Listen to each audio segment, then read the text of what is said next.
You wake up, and the first thing you reach for is a device that cost you a month's worth of labor. You check your notifications, and before you've even stepped out of bed, you've been exposed to a dozen advertisements disguised as lifestyle updates. You tell yourself that you are working hard to afford a better life. But as the years pass, you realize that while your salary has doubled, your bank account remains suspiciously empty. This isn't an accident. You aren't bad with money. You are simply caught in the most sophisticated psychological trap ever designed. It is called the consumerism cage. In the next few minutes, I am going to show you how the world's most powerful industries have conspired to make sure that no matter how much you earn, you stay exactly where they want you: busy, tired, and broke. Let's look at the story of Mark. Mark is 32, a mid-level manager earning a respectable salary. On paper, Mark is successful. He has the designer watch, the latest gym membership, and an apartment in a trendy part of town. But Mark has a secret. Every month, his paycheck arrives, and within 48 hours, 90% of it has already been claimed by someone else. His landlord, his car dealership, his streaming services, and his credit card company. Mark doesn't actually own his life. He is merely a middleman, passing money from his employer to a group of corporations. The most dangerous part of Mark's situation is status, anxiety. We live in an era where our self-worth is tied to our visible wealth. Mark's neighbor just bought a luxury SUV. Logically, Mark knows his current car works perfectly, but psychologically, that new SUV next door makes Mark's car feel like a symbol of stagnation. This is the first weapon of the cage: social mirroring. We aren't buying products for their utility. We are buying them to signal our rank in the social hierarchy. We spend money we haven't earned yet to impress people we don't even like. Think about the dopamine economy. Every time you click "Buy now," your brain releases a chemical reward.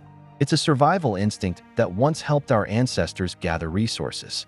But today, billion-dollar companies use AI and algorithms to trigger that instinct. Every hour of every day, they have made spending frictionless. When you don't feel the physical weight of cash leaving your hand, when it's just a biometric scan or a click, your brain's pain center remains silent.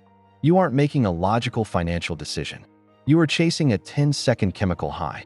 Then there is the subscription hemorrhage.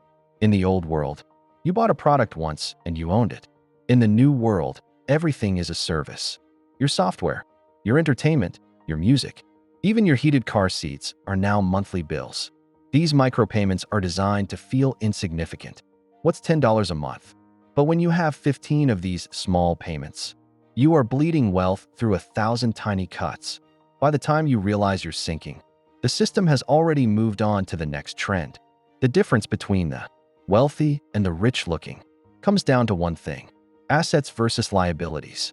A consumer spends their life collecting liabilities, things that take money out of their pocket under the guise of success.